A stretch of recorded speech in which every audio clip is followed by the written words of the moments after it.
Tabesizlik əlaqəsi. Tabesizlik əlaqəsi. Tabesizlik əlaqəsini biz harda axtarmalıyıq? Yəni, sadalanan sözlər,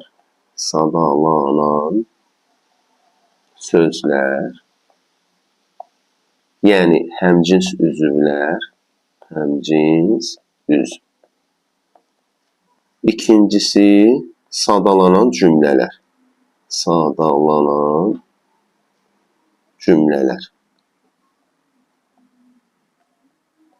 Yəni, tabesiz mürəkkəb cümlələr. Biz tabesizlik əlaqəsi hardadır deyərkən, sadalama harda varsa ora baxmalıyıq. Yəni, sadalama varsa orada tabesizlik əlaqəsi var deməkdir. Yaxud tabesizlik bağlayıcısı varsa orada tabesizlik əlaqəsi var deməkdir.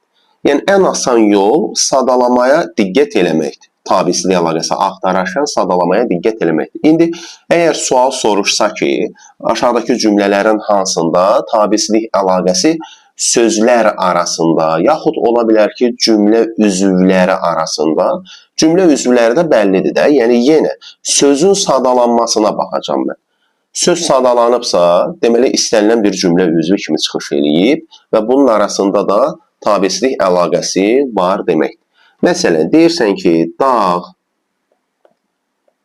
dərə, meşə, ağ örpəyə büründü. Burada artıq sadalama var. Dağ, dərə, meşə. Görürəm ki, sözlər sadalanıb. Söz sadalanıbsa, deməli, bunun arasında tabesizlik əlaqəsi var. Yəni, iki tərəfli ox işarəsi qoyuruq. Bu o deməkdir ki, dağ sözü dərə sözünü izah eləmir, dərə sözü də meşə sözünü izah eləmir.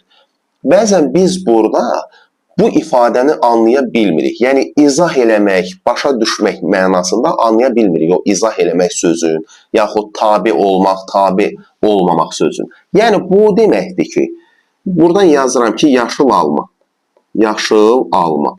Əlbəttə ki, mən bu ifadə arasında tabesizlik əlaqəsi var deyə bilmirəm. Niyə deyə bilmirəm? Çünki alma sözünün əlamətin yaşıl sözü göstərir mənim üçün. Yəni, yaşıl sözü almanın necəliyin ifadə eləyib burada. Yəni, burada bir izah edicilik var.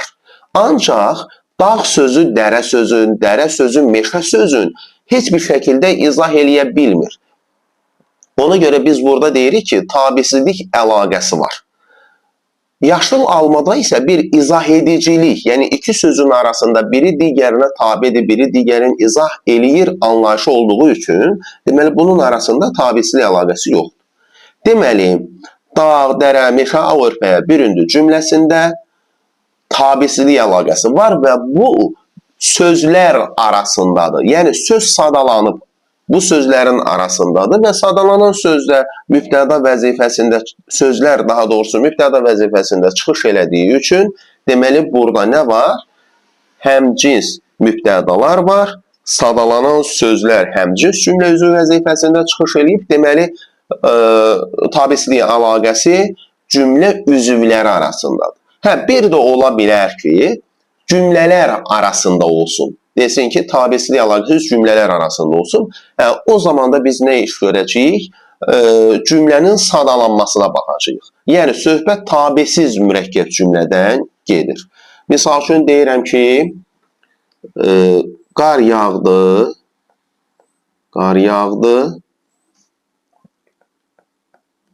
ətrafı ağ örpəyə bürüdü. Bir də deyirəm ki, qar yağdı, ətraf ağ örpəyə büründü. Əlbəttə ki, quruluşuna görə bu iki cümlə tamamilə fərqlidir. Yəni, bu cümlələrin içində birinci cümləmiz sadə cümlədir, ikinci cümləmiz mürəkkəb cümlədir. Nə etdi? yağdı, nə yağdı? Qar. Nə etdi? Bürüdü, nə qar. Yəni, yağanda qardı. Ətrafı ağ örpəyə bürüyən də qardı. Deməli, burada tabesizlik əlaqəsi yağdı sözü ilə bürüdü sözünün arasındadır. Yəni, burada cümlənin sadalanması deyil, sözlərin sadalanması var. Və sadalanan feillər də olub xəbər. Sadalama olduğu üçün də və sadalanmış sözlər də cümlə üzvü olduğu üçün burada artıq həmcins cümlə üzvü var və tabesizlik əlaqəsi həmcins üzvlər arasındadır. İkinci cümləmizdə isə yağdı, nə etdi? Qar. Nə etdi? Büründü. Nə büründü? Hara büründü? Ətraf. Burada artıq iki cümləmiz var və burada tabesizlik əlaqəsi cümlələrin arasındadır. Yəni, yağan qardır, bürünən ətrafdır. Burada artıq hər xəbərin özünün mübtədası var. Qısası sadalanan cümlələrdir. Əgər cümlə sadalanıbsa, deməli bunların arasında tabesizlik əlaqəsi var. Bəzən də ola bilir ki, aşağıdakı cümlələrin hansında deyir, tabesizlik əlaqəsi həm sözlər arasındadır, həm cümlələr arasındadır. Bu da çox rahatdır. Yenə sadalamaya baxmalıyam. Həm sadalanan sözlər axtarmalıyam, həmçinin də sadalanan cümlə axtarmalıyam. Yəni, tabesiz mürəkkəb cümlə axtarmalıyam. Misal üçün, deyirəm ki, Rauf və Ramil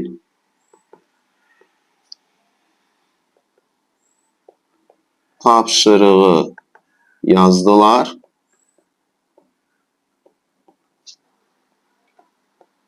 Onlar dərsə hazırlaşdılar. Bu cümləmdə artıq nə etdilər? Yazdılar. Kim yazdı? Rauf yazdı, Ramil yazdı. Nə etdilər? Hazırlaşdılar. Kim hazırlaşdı? Onlar hazırlaşdı. Burada artıq tabesizlik əlaqəsi həm sözlər arasındadır, çünki sadalanan sözlər var, həmçinin də cümlələr arasındadır. Rauf və Ramil tapşırığı yazdılar bir cümlədir, onlar dərsə hazırlaşdılar, bu da ikinci cümlədir. Yəni, burada artıq tabesizlik əlaqəsi həm sözlər arasındadır, həm də cümlələr arasındadır. Bəs tabelilik əlaqəsi nədir? Əslində, burada yazdığım cümlələrin hamısında tabelilik əlaqəsi var. Tabelilik əlaqəsi budur. Ən rahat forma, ən rahat şəkildə necə bilərik? Cümləmi sintaktik təhlil edə bilirəmsə, deməli, burada tabelilik əlaqəsi var. Cümləmi sintaktik təhlil edə bilirəmsə, deməli, burada tabelilik əlaqəsi var. Nə etdi, yağdı, nə qar? Təhlil edim. Büründü, nə ətraf, nəyə büründü? Örpəyə büründü. Hansı örpəyə büründü? Ağ örpəyə büründü. Nə etdilər? Yazdılar, nəyə yazdılar? Tapşırığı yazdılar. Cümlələrimi sintaktik təhlil edimsə, deməli, burada tabelilik əlaqəsi var. Örpəyə büründü, ağ örpəyə büründü. Xəbərlərlə də mübtədanın arasında bir tabelilik əlaqəsi var. Və yaxud da ki, tapşırığı yazdılar. Tapşırığı yazıların arasında da tabellik əlaqəsi var. Yəni, cümləmi sintaktik təhlil edə bilirəmsə, burada tabellik əlaqəsi var. Soruşanda ki, misal üçün, bəzən suallarda olur, sintaktik əlaqənin hər iki növü iflənib deyəndə, yəni həm tabelilik əlaqəsi, həm tabesizlik əlaqəsi. Hər iki növ deyərkən, deməli, mən sadalamaya baxmalıyım. Sadalama varsa, burada tabesizlik əlaqəsi var deməkdir. Əgər hər hansı bir cümləm sintaktik təhlil oluna bilirsə, tabelilik əlaqəsi var deməkdir. Yəni, mənim bu cümləmdə həm tabelilik əlaqəsi var, həm tabesizlik əlaqəsi var. Hətta bu cümləmdə tabesizlik əlaqəsi sözlər arasında da var, cümlələr arasında da var.